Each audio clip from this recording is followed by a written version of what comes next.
Good evening, everybody, and welcome to Going nuCLEar, full-blown coverage of the land. We are part of Collectin' and Connectin', a good vibes community. I am Ethan Greenberg, and alongside of me is my co-host, Mike Rasinski. And joining us today, we have in Cleveland, everybody knows him, from the Carlos Baerga show and everywhere else on social media, the one, the only, always positive Jay. And in the upper right here on the screen as it is Mr. Carter Rasinski joining us here for a little bit to talk some NFL. How is everybody doing this evening? Is everybody staying warm? Jay, how is it up there in Cleveland? Cold and a ton of snow, and it snowed again, and I can't wait to go clear off my driveway for the 14th time this week. Oh my gosh, that is no good. Carter, how you doing? You enjoying some time off school up there? Yeah. Well, it is happening. The Commonwealth can't exactly handle this stuff. Mike, how about you? You've been doing some shoveling? Yeah, 2 days worth of shoveling. I thought that was bad. Not like the 14 like Jay's got over there, but my lower back's already already killing me. Yeah, and down here in Richmond, we got ice, a lot of ice as well as snow. So it was not an easy snow removal yesterday. We spent a few hours out there. So anyway, well, great. Thank you, everybody, for being here along with us tonight. Thank you for tuning in from across the pond. Mike, always appreciate you being there with us. Guys, just want to start off here a little bit of a national topic. We're going to talk a little NFL, the playoffs, the Super Bowl. Carter, you're a football expert. You're a football aficionado. You're wearing your Tyler Lockett jersey there, Seattle. Can we assume that you are pulling for Seattle in the Super Bowl, or was that just a cool jersey? I don't know. I'm pulling for Seattle. I want Seattle to win it all. So how did you become a Seattle fan? I think you got to let everybody know. I was born in Seattle.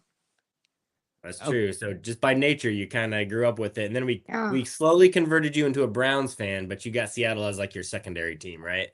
Yeah. So what did you think of the AFC and NFC championship games? I mean, they were both really good games. They were all both really close. Yeah, and I mean, were you surprised about the New England Denver game? I mean, especially with Jarrett Stidham, I don't think it was as big of a surprise. But were you caught off guard by the decisions of Sean Payton?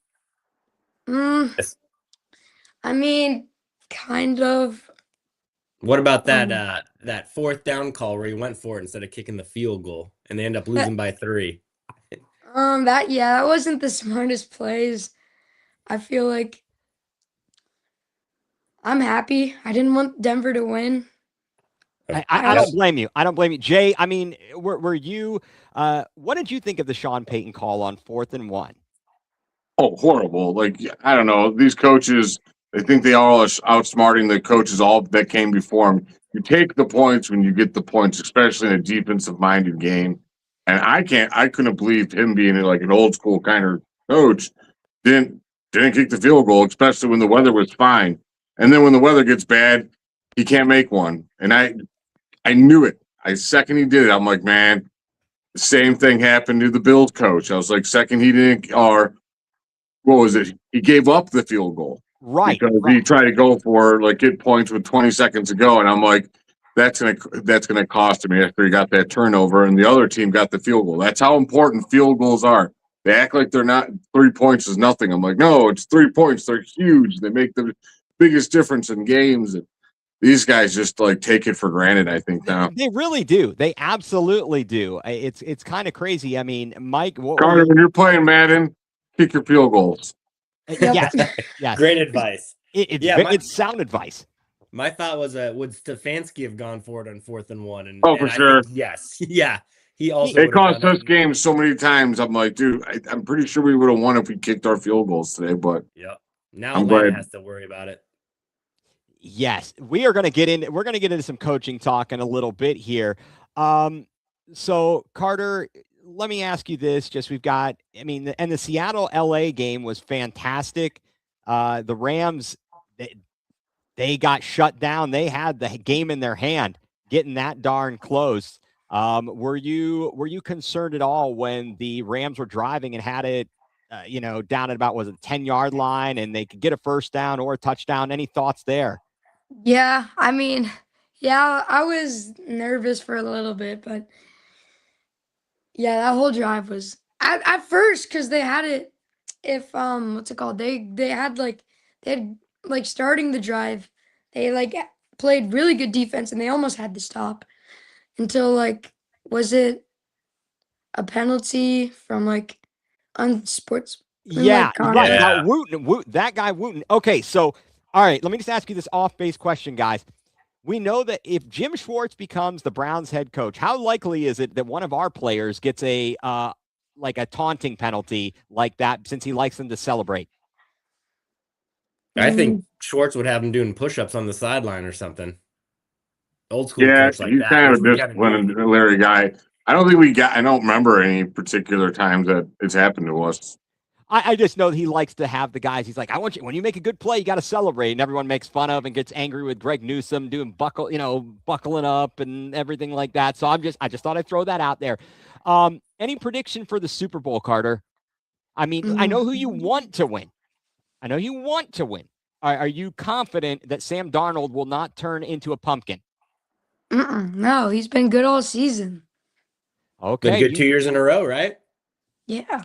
and how dumb must the Minnesota Vikings feel? I mean, to take JJ McCarthy over Sam Darnold Never after he trust the goes Michigan product. 14-3 too. Take That's JJ right. It's McCarthy the in the first smartest. round was their first mistake. I Yeah. never understood that. I'm like, and I'm not even trying to be like a Michigan hater because I am one, but like, Right. I was like, he didn't ever do anything that made me feel like that dude's an elite quarterback. He had good teams surrounding him, and he was like Craig Krenzel. And Craig Krenzel, yeah, he Yeah. got drafted. But I mean, I love him to death, but he sucked in the NFL, just like JJ McCarthy will suck in the NFL. And they gave up the guy who's going to win it all. All those quarterbacks drafted in his draft class, not Lamar Jackson, not Baker Mayfield, not Josh Allen. Allen. Sam Darnold is in the Super Bowl. Yep, and there it is. Mike hasn't had a Darnold moment yet in the postseason. Kind of worries me. So that's a possibility. I think Vrabel's going to have them ready. Vrabel will have the Patriots ready. I'm not a betting guy, but one thing I would think about is betting the under on the total of points. I think this could or will be a defensive battle. Carter, you think this is going to be a defensive battle?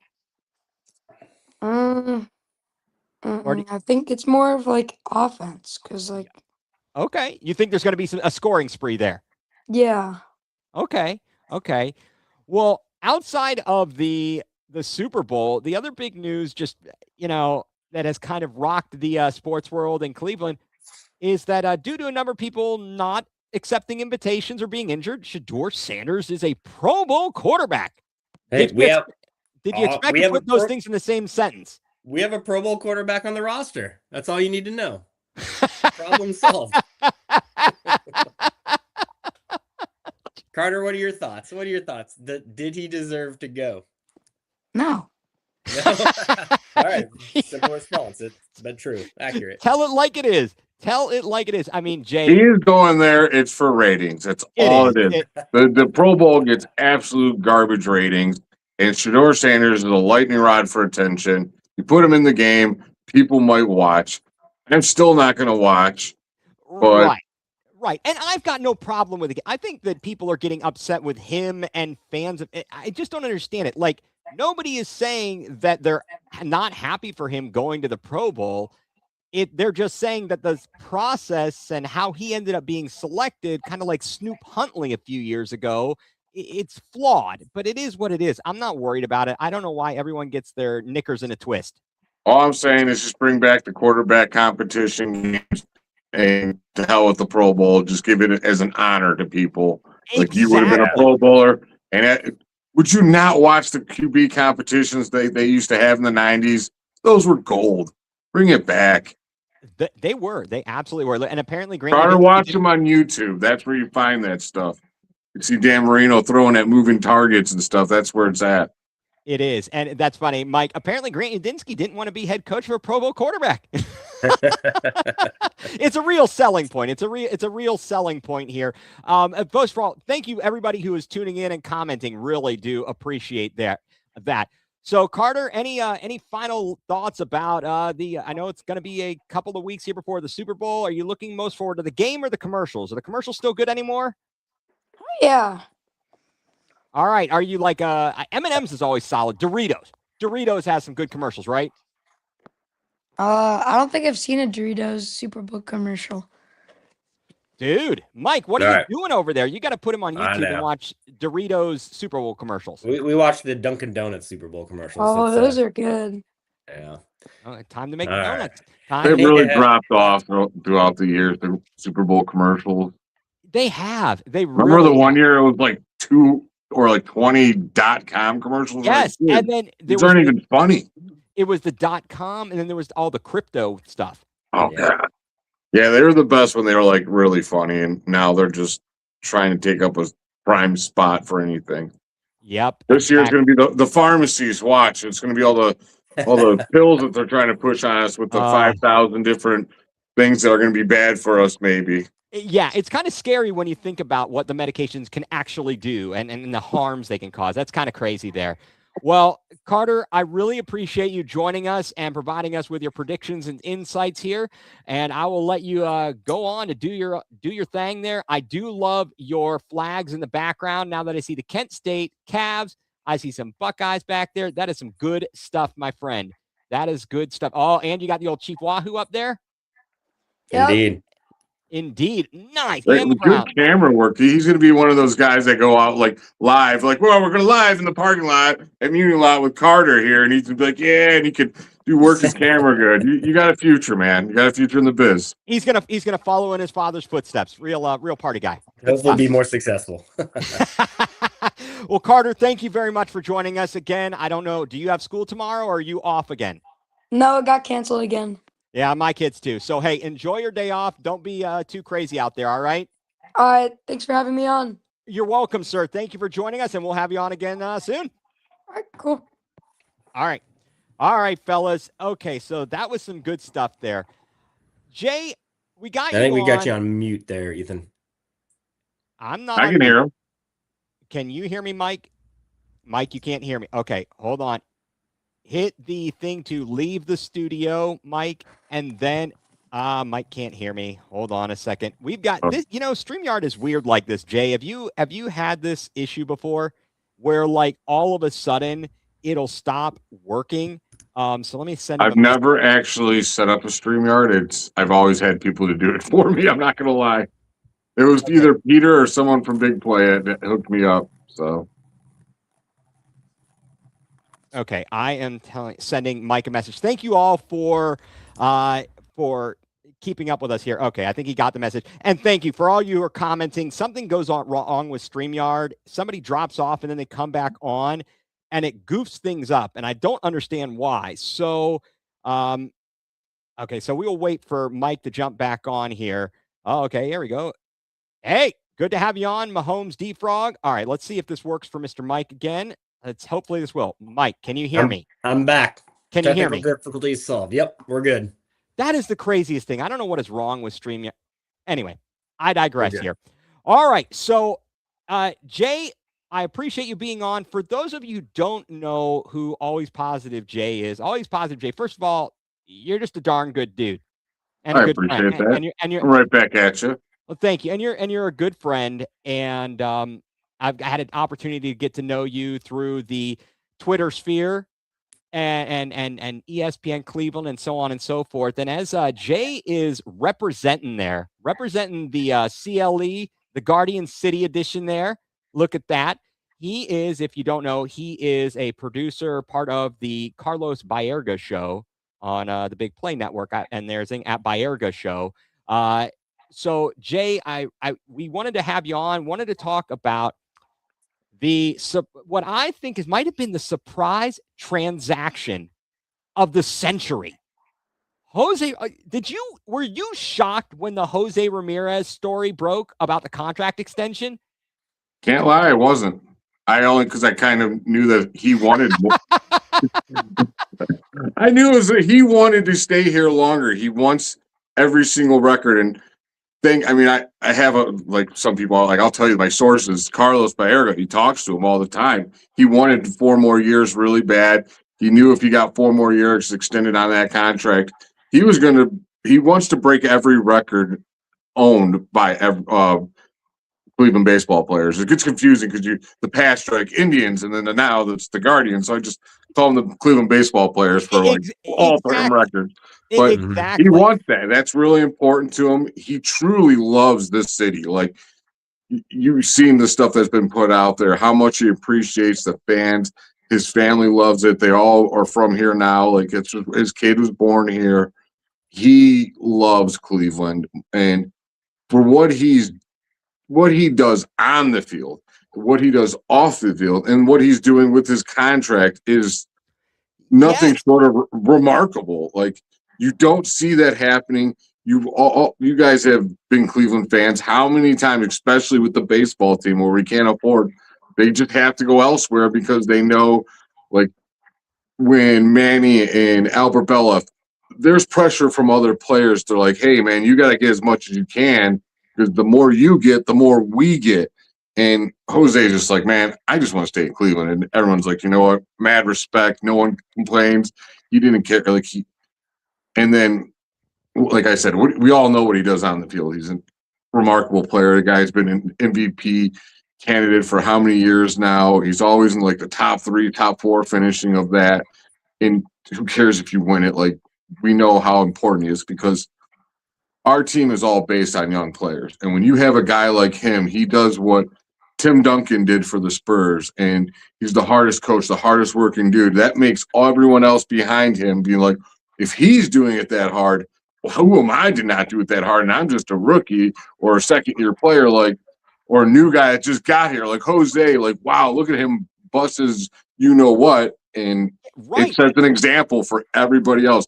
He's the pace car for this team, and you can't ask for a better human being to do it.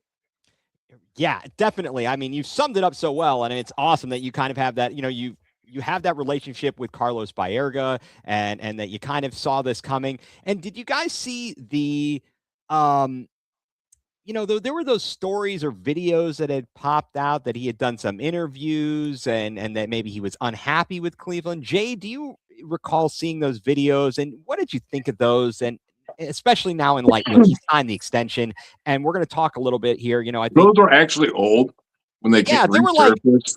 For some reason, they resurfaced, and I don't know. That could be heavily speculated. Why did it resurface and all that?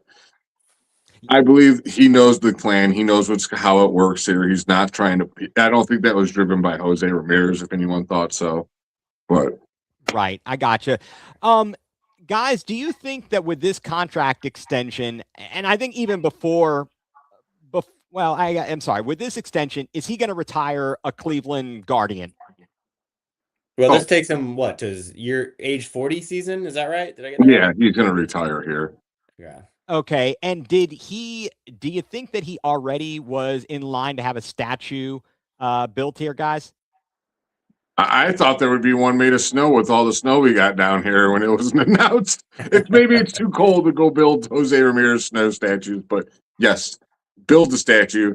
I told everyone I don't even want it by the stadium. I want a massive, huge statue of Jose Ramirez leading one of the openings for the break wall of Lake Erie. You have Jose Ramirez on one side, and the other's unsung hero for the Guardians, Carl Willis on the other side. I like it, dude, yeah.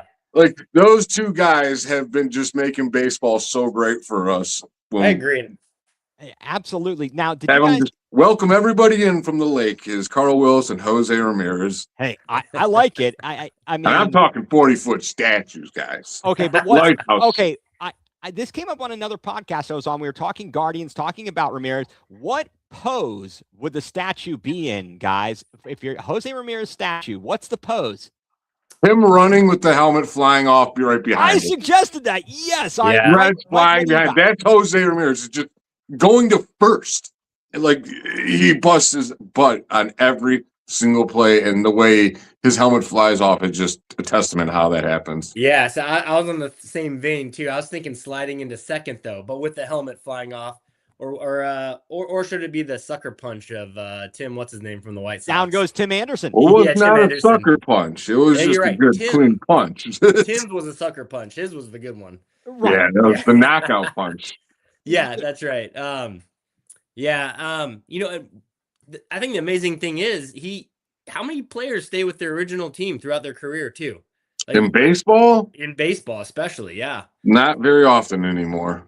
No, Derek Jeter, maybe, like especially a Hall of Famer. Like that's the one that pops to my mind that I can think of. There's some like it stopped in like those 90s and stuff. Yeah. After that, I don't really remember. Like what? Yount, Big Poppy was like that. No, he didn't come from Boston. Oh, or no, who? Wait, who were you Big saying? Poppy? I don't think he no. originated from Boston. I was saying way back. I was saying like Robin Yount.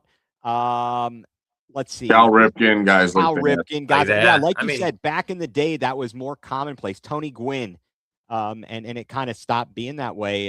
It's kind of crazy, and so I wanted to. It's kind of funny, guys. What do you think about the fact that part of this deal is the deferred salary? Do you think that the Dodgers opened like a Pandora's box here with this deferred salary thing? Well, I think the Dodgers opened the Pandora's box with we're going to have a strike next year because no team can keep up with them. You know, not even the Mets and the Yankees can't even keep up with the Dodgers. But to your question about deferred salary, I mean, that's the only way to do it nowadays sometimes. I think this might be the new norm for the small market teams too. I agree. And everyone keeps saying that they're mad at the Dodgers. Like, I'm not mad at the Dodgers. The Dodgers are just playing within the rules of what their abilities are. Be mad at baseball for not correcting it. But it's not a salary cap problem. To me, I think it's a revenue sharing problem. If you look at the NBA and the NFL, there's revenue sharing. All those teams make the same. Little Green Bay ain't up there all by itself with like 20 people that live in that damn city, and they all are season ticket holders. Like literally, I think the whole population of Green Bay are season ticket holders because they own the team. There's no one there. So if they were playing in baseball, they would have absolutely no chance because their population is low. Like that's a load of crap to me. They need to fix baseball. They just need to make revenue sharing and then probably do a salary floor too. I would definitely implicate a salary floor. You're never going to get a salary cap. That won't happen. Yeah. Those players their union is strong and they ain't going to go for it. Do you remember, just to call back, when the Indians in the mid-90s sold shares of the team? The owner at the time, who was it? It might have been Jacobs. It might have been Jacobs, yeah. He retained 51%, and then when he sold the team, I think it was before Jacobs, he repurchased all of the shares so he could sell the team. And I only know this because for Christmas one year, I got one share, and I still have the certificate of a Cleveland Indians baseball team. But it wasn't like Green Bay where everybody owned it since the majority sold 51%. Dude, that's amazing. That's like something you put on a resume. I was once part owner of a major league baseball team. I was a minority owner of the Cleveland Indians at the time. Yes, exactly. That's right. Yeah, one share for like $50. Yeah. Load up LinkedIn right now. Absolutely. I think you should. Now, this was something funny that I came across, and I think I've read it's confirmed, some of the details of the contract. So it's $175 million over 7 years. And it's through 2032. There's a no trade clause. Some of the perks. This is what I thought was funny. Private jet travel for the All-Star game and additional hotel rooms on road trips. Nice. I like it. Is there does he have a favorite candy? Should we get him more pine tar?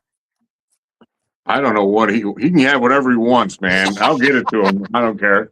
I love Jose Ramirez. The dude's my favorite player of all time now. And yeah, he can have whatever he wants for all I care. Does this put him a step above LeBron? As somebody who left the city, came back and then left again, even though he was from here? Yeah. When he left the first time, I would have left too if I was him. So I never blamed him for that. What that garbage team they put around him was trash. And if he ever wanted to win a championship, he had to leave.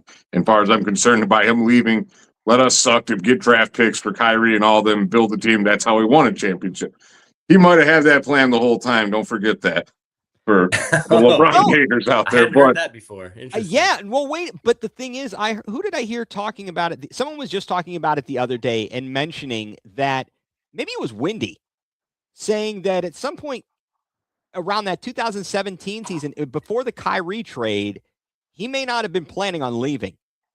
And then no, it probably wouldn't have. If Kyrie stayed, that team would have won another championship. multiple championships. I promise you. Yeah, absolutely. Barring injuries and stuff, they were that good, and he messed a lot up. Well, should they replace on the Sherwin-Williams billboard? Should Jose be up there?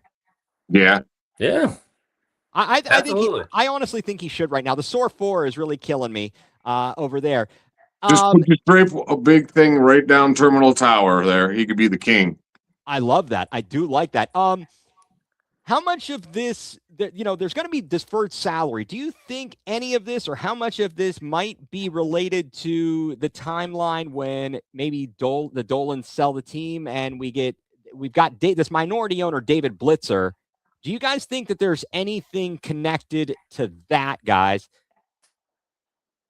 Maybe. Hope so. We all want him to sell, so yeah, I hope so.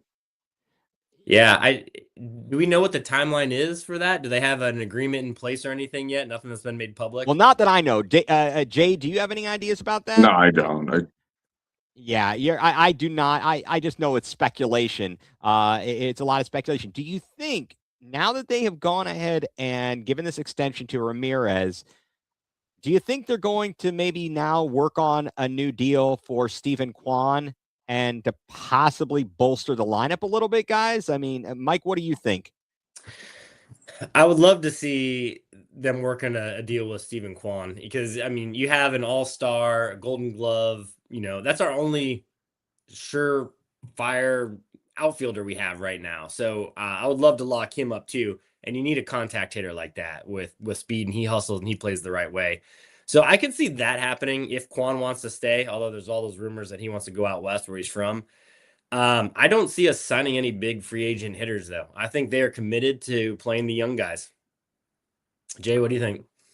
I kind of agree with you. I do believe that they're trying to get a Kwan extension, but at the same time, they're going to give these young guys a chance. Who's the Valera? What is the Delauder will be up, and you're going to CJ Kafis, another one. Kafis, yep. If those guys can play, they'll trade Kwan if he can't sign him. They'll trade him with the quick. That's what they do. I don't want him to, but that's the realistic thing that they're going to possibly could do. Is if those guys can come up, then they'll trade for whatever else they need to compete for the rest of this year. And what I really hope is whoever it is, they just lock up center field and right field and let Kwan get his extension and let us be able to trade some of these young other prospects and get what other piece we need. And Bazana is going to be a huge thing going this next year. Is if he steps up and he's a big leaguer, he is what we all hope he is.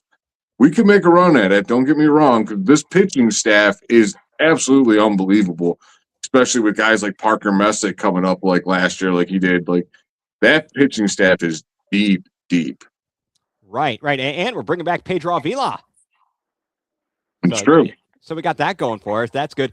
All right. Now we opened the show. We talked a little bit about all this terrible cold weather. With all that in mind, how pumped are you guys for spring training and the start of baseball season? Jay, I know you're in the thick of it up there. How about you, bud? I can't wait. When the start of spring training means it's starting to get warm here, and just even thinking about being able to play baseball would be great. Like, I can't wait to get out there in the nice warm weather and watching those guys tear it up on the ball field. Yeah, I mean, the Guardians are really, I think, the best ticket in town. Especially with the young guys coming up. I'm looking forward to spring training, and I've been paying attention more and more to spring training as I'm getting older. I feel like it's an old man's game watching spring training games. I listen to it. For sure. Mike, what about you? Yeah, I'm the same. I mean, they're always a fun team to watch. So they're going to be a good team to watch no matter what. At least they have been for the last 10 years. And you're going to have a game on every night again for the summer. That's why I love baseball, just for that. You always have something to watch, too. And it's going to be a good product, finally. Have either one of you guys ever been to spring training? When I was in high school, my parents took me to when they were still in Florida in the Grapefruit League at Winter Haven. I have not been since they moved to Goodyear. They went back out there. I almost booked tickets and a place to stay. I was real close to thinking about going and covering it, and I'm like, maybe next year. We can go save some more money. Wait, you get to go stay with Albert in Scottsdale. Yeah, that'd be interesting, wouldn't it? Albert in Scottsdale, he'd be talking. You could talk some Minnesota Vikings football. It'd be fantastic, right? Oh, that would be like he was one of my favorite interviews. To interview him was just the best. Like, yeah, and partially intimidating also. Yeah, well, you know what? Actually, tell everybody a little bit about that because I think we talked. I mean, at some point here, hopefully, we'll be having the Carlos Baerga show back on. I mean, but you've had an opportunity with that show to talk to a lot of great former Indians. Of players that we got to interview last year. Like, I hope that we come back next year. And because Carlos has connections like no one I've ever known. And we've had Omar on, Kenny on, Jim Tomey and him have an emotional moment where they're both crying on camera. And as a producer, I'm just like, gold. We're going to click on both cameras here and just step back and let them talk. That was just to see like interview Hall of Fame, like Oral Hershiser was on there. Corey Kluber was on there. We had one of my favorite players, Kipnis, come in, and apparently, like, we had a moment where we're just talking about things we love and how we have the same name, same number, and we definitely did the Step Brothers. Like, did we just become best friends? Like, damn straight. I'm like, you want to go outside and do some karate? He's like, yeah. And just doing that with Kipnis. Like, I'm like, I can't believe I did this. And it's just a testament of I didn't go to school for any of this. You just put your head down and really aim for what you want. You can get it if you really try hard. That is fantastic. And again, folks, hopefully, like Jay said, hopefully the show will be back on again. That's the Carlos Baerga Show, part of the Big Play Network. Their Twitter account is @Baerga Show, the Carlos Baerga Show. So Jay, I know you've got, you got a headache there. You're a little tired there, but so I'll let you go, because I know it's, you got, I'm sure, an early morning to work tomorrow. Yeah, always got to get up early. And yeah, these lights have been just driving my head crazy, but it's always a blast coming on here with you guys and just talking some baseball. And yeah, definitely. Thank you Thank you for not asking me about the Browns, who I want as the Browns coach, because I don't care. I know. Well, Mike and I will hash that out. Yeah, we'll hash that out here momentarily, but I do want to thank you very much for being with us, Jay. It's always a pleasure. I'm so glad to have you call you a friend, and next time I'm in Cleveland, we'll go to Slyman's to get a corned beef sandwich. Yes. You did your Jack's experience. We'll make it over. I haven't been to Slyman's in a long, long time, but we'll definitely hit up Slyman's. Sounds good, my friend. It was good meeting you, Mike, and tell Carter to keep up the hard work, man. Will do. Thank you. All right, Jay, thank you very much. Everybody, thank you very much. Always positive. Jay joining us here on the program, Going nuCLEar, full-blown coverage of the land, part of Collecting and Connecting, a Good Vibes community. Mike, oh, wait, did Mike have to leave the stage? He had to leave the stage, and he's going to come back. I have a feeling there are the technical difficulties here again. Thank you, everybody who is tuning in. And, well, that's interesting. So football sucks. Okay. Well, I mean, I don't know about that. I think football is pretty good. And let's see. I'm going to kick. I don't know what I'm doing here. Kick him. Okay.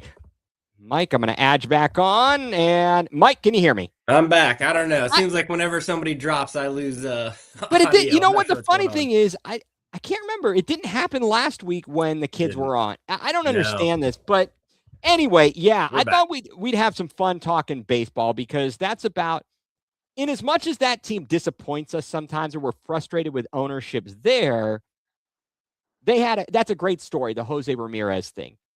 It really is. Yeah. And I really am, it's all we ever want, I think, as Cleveland fans is people to embrace the city like we do.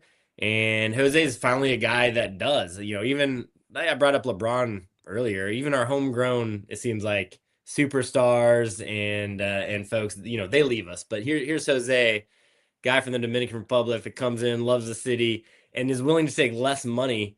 It's still a lot of money, but less money, kind of like the blue collar baseball player. Yes. To stay.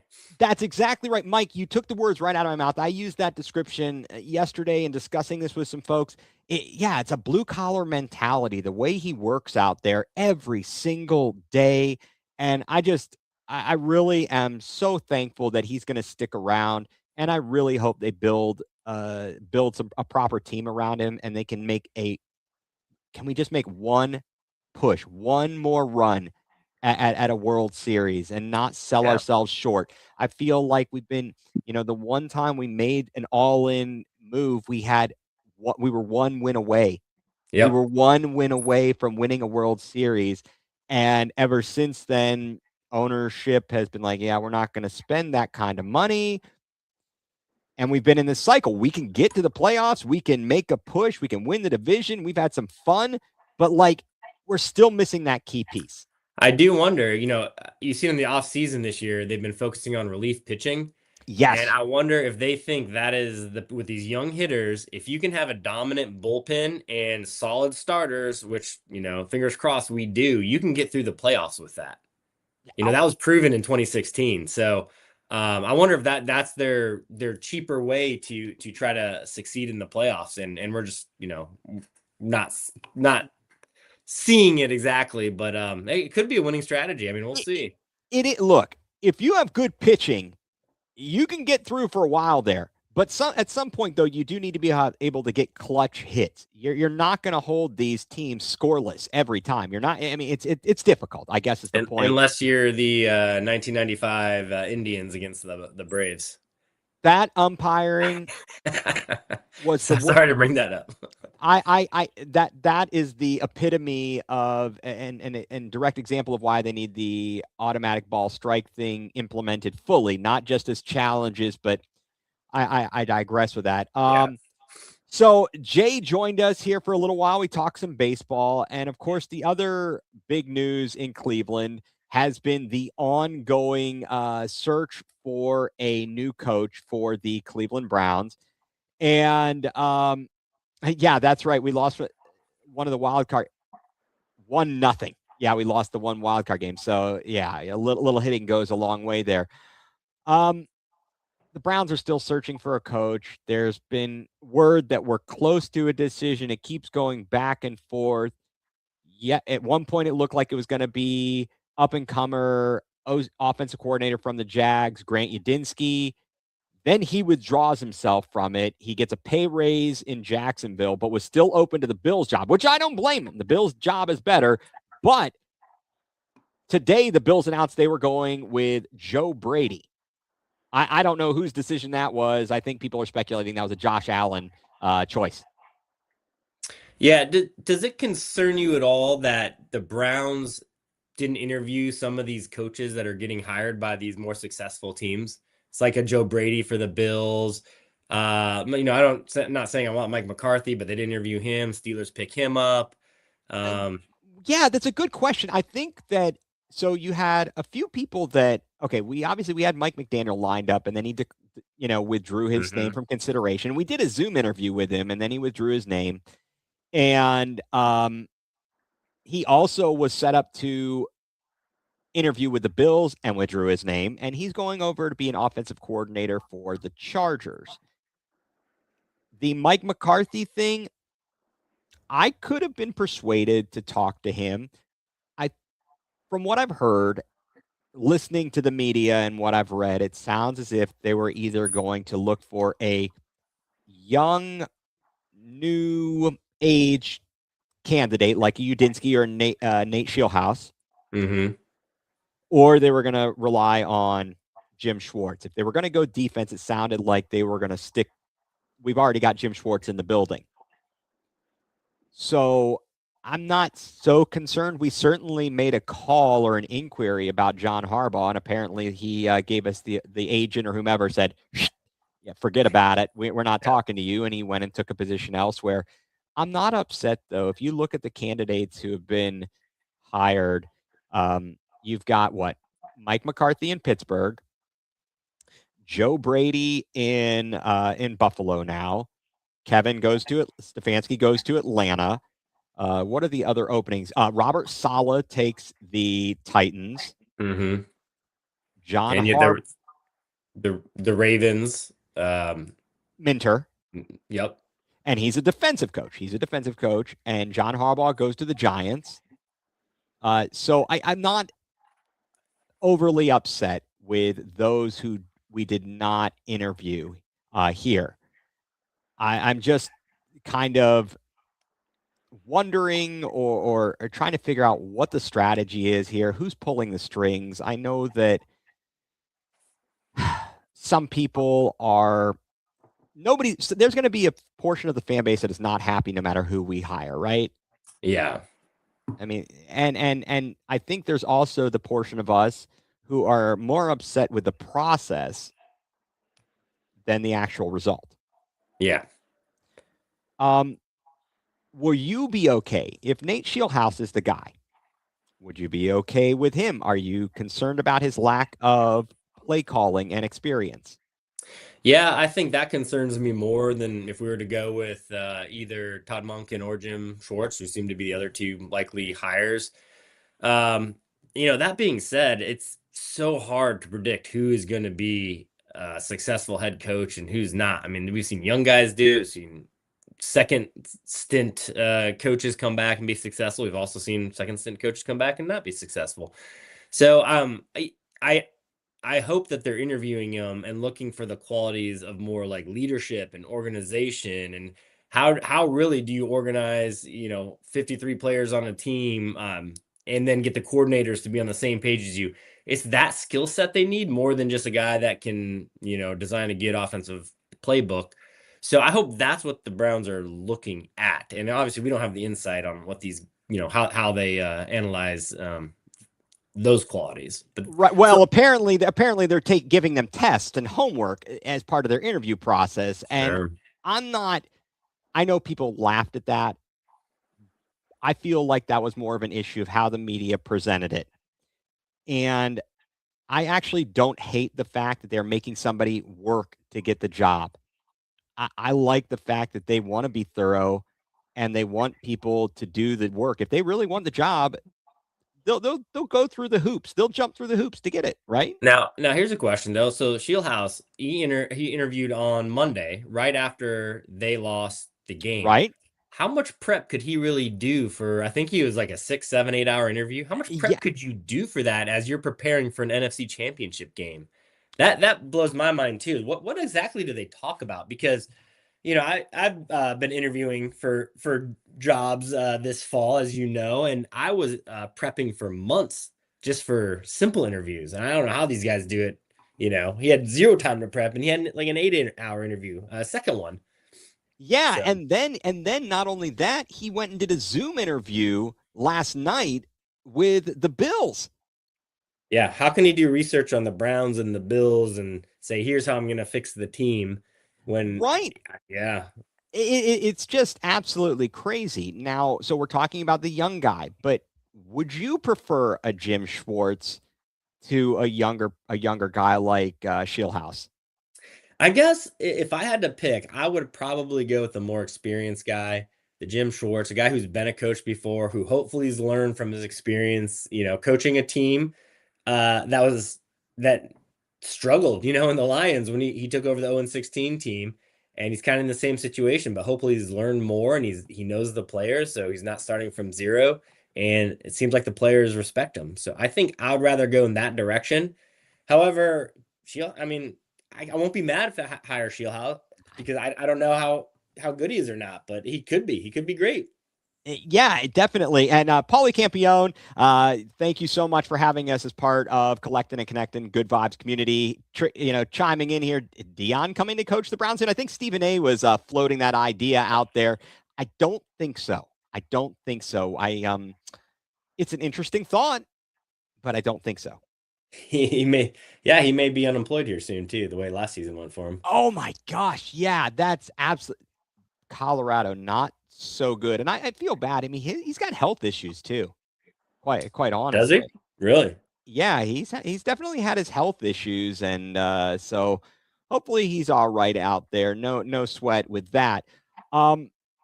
We talked about this a little bit earlier with Carter and Jay about the decisions in those AFC Championship games. So we mentioned the 4th and 1 that Sean Payton went for and didn't kick a field goal. And then there was the Mike Vrabel call when they were a goal to go. I believe it may have been 2nd down. I'd have to remember that, or maybe it was the 3rd down play. They did direct snap, I believe, to Ramondre Stevenson and got it stuffed. So are the same Browns fans who call Kevin Stefanski stupid going to please share that same energy about Sean Payton and his decisions and Mike Vrabel and his decisions? Well, I think Sean Payton's getting it right now. I saw they just fired their offensive coordinator too. Yes, as a direct result of that. But that's a head coaching call. So it does just show. I think we are so wrapped up in the Cleveland media that we are so focused on that. But I think it happens to all teams. It really does, and that's what I try to reiterate. Is that this is not an only in Cleveland thing. And what's up, y'all? Thank you for tuning in. Everybody who's commenting, thank you very much for being with us this evening. Yeah, it's not an only in Cleveland thing. These things happen everywhere, but people are so frustrated. They act as if it never happens anywhere else. And it drives me kind of bonkers with that. So you look at Kevin Stefanski down in Atlanta. Did you notice he's kind of bringing his friends with him? He announced today at his introductory press conference that he will be letting Tommy Rees call the plays. He's bringing back Bill Callahan. He has not brought along Bubba Ventrone, which I'm very upset about. But do you think he's essentially saying, guys, I stand on business. I don't think it was me or my coaches. It wasn't my fault that we stunk. Look at what we had on the field. I'm sticking with my guys. Do you kind of get that impression? Oh, absolutely. And I think he's learning too, as a second-time coach now who kind of has a redo. He's like, all right, Callahan, obviously that worked out well. Lost him to unfortunate circumstances when his son got hired in Tennessee. I got a chance to bring him back. Let's do that. Tommy Rees loved what he was doing. And let's just get this whole I'm calling plays, you're calling plays out of the way. So we don't talk about that. You did a great job before. So I think he's learning too what to do and how to kind of squash some of this media, stuff that goes on. Yeah. Okay. So this is a good question. So first of all, I just want to let Kenny, thank you for tuning in here. We touched on Shedeur in the Pro Bowl earlier. It is wild. So yeah, thank you again for everybody who's commenting. This was funny. Stefanski said that he believes in player-led accountability. What is that? I don't know. What is that? So who was it? Are we serious? That sounds terrible to me. I got to be honest. Yeah. I got to be honest. You're the leader. You're the boss. You're the head honcho. Oh, 100%. I mean, and everybody got all mad at Myles Garrett. Well, he's not a team leader. He's not a leader. He shouldn't be the one disciplining guys. He's not the one to hold them all accountable. I mean, he has to lead by example, but come on, you're a coach. That's your job. You're the CEO of the team out there. Do your job. Don't give me this baloney. Player accountability. They were neither tough. They were nor smart nor accountable. Nope. They didn't even talk about that the last 2 years. Yeah, they forgot about that. They were none of the above there. It was absolutely ridiculous what was going on there. But yeah, so to the question or the thing about Shedeur Sanders Pro Bowl, I'm not going to go nuts over it. I know people are mad because some are actually saying this is ridiculous. But you know what? Hey, good for him. Enjoy, have fun. It's a ratings thing, as was discussed earlier here. Last year, I heard a thing when Lamar sat out, Drake May went to the Pro Bowl. So, I mean, however you get there, you get there. And if you can put it on your resume, put it on your resume, right? Yeah, I mean, it's kind of crazy that the folks above him that probably turned it down don't get to put that on their resume. Pro Bowl alternate in parentheses or whatever declined. Yeah, something like that. It's kind of crazy, and that's the other thing. All these all-star games, modern day Pro Bowl, everyone knows it's not a big deal anymore. I think, as we were discussing earlier, you should get the credit for it if you're named, if you're selected for it, and they shouldn't. You could have a for fun games, the Pro Bowl games, just for fun. You don't have to be a Pro Bowler. You're invited. Have fun. We get the best of the best to get some ratings here. Yeah. Yeah. It's almost like, it's like really the baseball all-star game too. What gets me about that is everybody says I'm a, whatever, 5-time all-star. And now like Shedeur's gonna say I'm a 1-time Pro Bowler, but really it's a first half award for baseball. At least football, you play the whole season, you get named that. For baseball, you could suck in the second half of the season and you're still going to be called an all-star. Exactly. And the same thing with the NBA as well. It is. Yep. It really is. There's a little past halftime. Yeah. But you're right. A little bit past, but it's the same thing. And again, I appreciate fan voting. Absolutely. But I think that exactly the Pro Bowl is was more prestigious because it is at the end of the year. I think it was more prestigious there. And again, thank you everybody who is tuning in and commenting. Love it. This is fantastic here. So moving on to another Cleveland team here. Oh, wait, there it is. Paulie, absolutely should just be a skills challenge. All about that. Absolutely. I'd be all about that. You could have some fun stuff, but no dodgeball. I don't want Myles Garrett hurting his toe again. Whatever he was doing, whatever obstacle course. This is ridiculous, guys. Let's not get hurt doing this kind of stuff. The Cavs.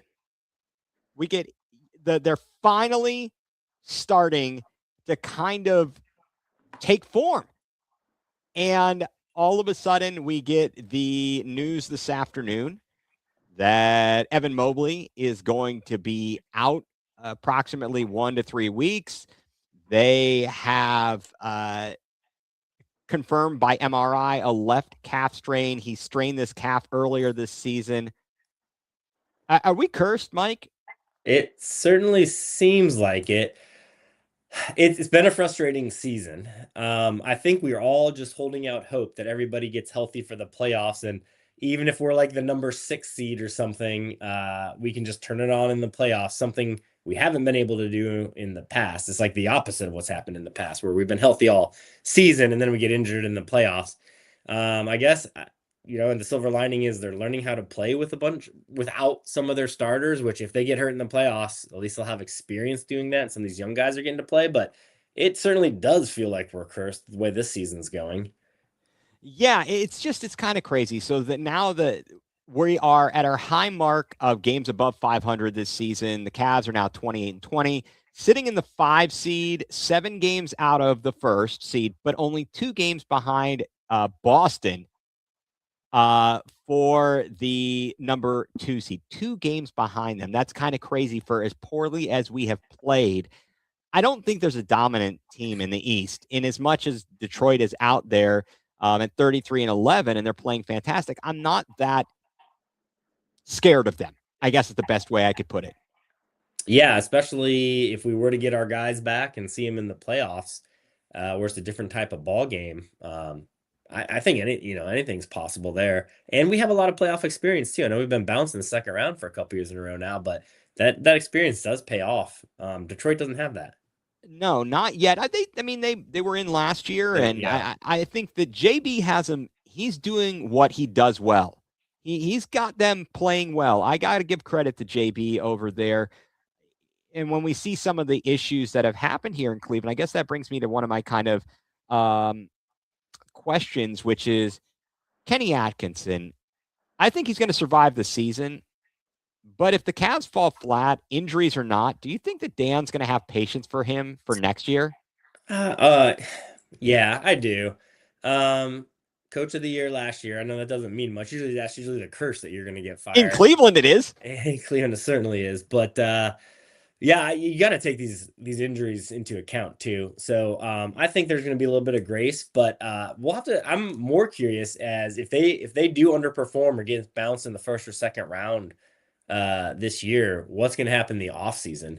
I think that will be the really intriguing question. And then how does Kenny react to that with possible new lineup? Right, exactly. I know that Windy was on ESPN Cleveland today. Brian Windhorst, he was talking about the potential people they could move, movable pieces like a DeAndre Hunter or a Jared Allen. But of course, Darius Garland with his toe, that's a problem. I mean, you got these guys injured. What are you going to do?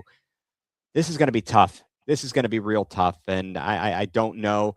What I did want to know is, when's the next SpaceX trip, and is Lonzo Ball scheduled to be on that? Well, he might already be there. I don't know. Like, his head seems like it's in outer space right now with some of his decision making and just standing in the corner shooting threes that he's at like 25%. So I don't know. I don't know what happened to him. Well, I think it's I can't take that guy. I really am frustrated. I'd love to see Tyrese Proctor have a bigger role. He's another big guard. He's a big guard, and if he can get going, I would definitely like it. Windy did say it's easier to move salary during the season than in the off season. And again here, the big baller brand is terrible. He's not a big baller, and his brother isn't either. That performance in Charlotte was ridiculous. Yeah, the guy that never jumps when he takes a 3-pointer. It's amazing. It's horrible. I don't get it. Yeah. And that's true. The big baller brand shoes messed him. It did. I had heard the stories, dude. Those shoes were horrible. And you got to take care of your feet. That's just kind of the bottom line there. So I don't know. Cavs, they got a big matchup. Got LeBron coming in. LeBron and the Lakers coming in tomorrow. Then we got this West Coast trip. I don't know. The jury is out. I guess we'll just keep on watching and see how it all goes, right? That's all we can do. Yeah, this West Coast trip's going to be interesting. See if they can come out with a winning record. It's going to be tough, though. It's going to be tough. It is, and we are going to need Jalen Tyson to step up as well. And I like what he's doing, although, one of the OGs of going nuclear, Madison Delaney, she says, I don't like his defense. He's not a good defender. They need to work with him on that. Swapping him out the big baller brand shoes every quarter in LA, which is kind of ridiculous. That is crazy. Absolutely crazy. Well, Mike, it is that time. It is that time. And there's so much going on. Mike, can you tell us what has you going nuclear this week? What has me going nuclear? I guess, can I just stick with the whole Pro Bowl? I know we've already talked about it. Go right ahead. Absolutely.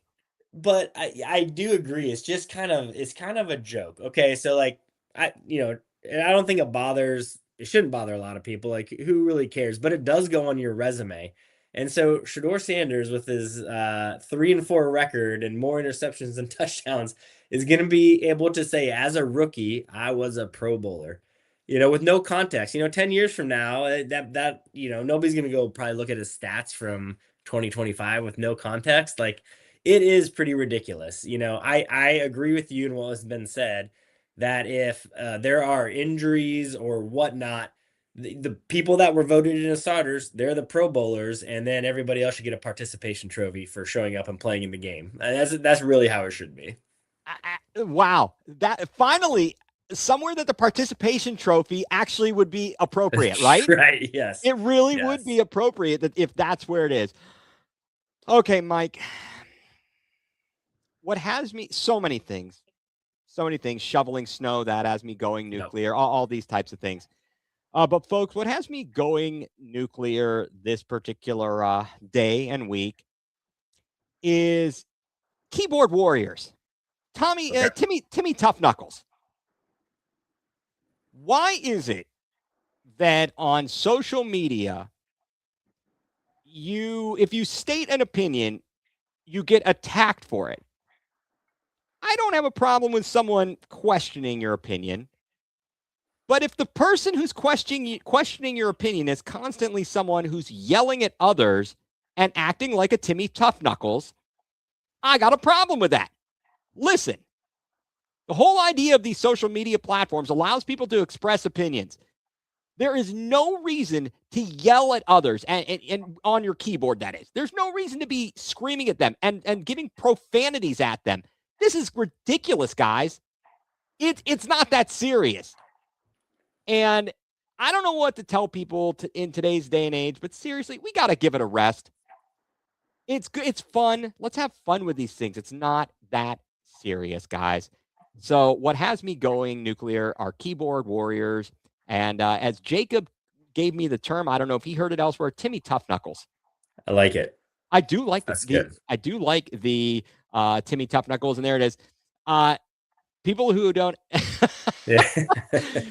Yeah, it is. And I mean, look, if I make bad takes or something like that, I hope that I can stand behind it or at least take the criticism. And I'm not going to go and call someone a bleepity bleep, bleep, bleep, bleep, and all that sort of stuff. So I just, people, can we calm down and stop acting a fool? I like it. Well said. So that's all I got. Well, I appreciate your time as always. Again, thank Carter for joining us here. And of course, want to thank Paulie Campione, and we want to thank as we are a part of Collected and Connected, Good Vibes community. Thank you all who have tuned in and commented. It makes our show great. Really appreciate you all being here. So, Mike, I hope you have a great rest of your week, and hopefully we don't get hit with any more weather this weekend in the Commonwealth. Absolutely. I hope so too. I'm done shoveling. Yeah, I am definitely not. I don't want to be doing any shoveling anytime soon. So, everybody, thank you all for tuning in. For Mike Rasinski, I'm Ethan Greenberg, and you've been tuned in to Going nuCLEar, full-blown coverage of the land.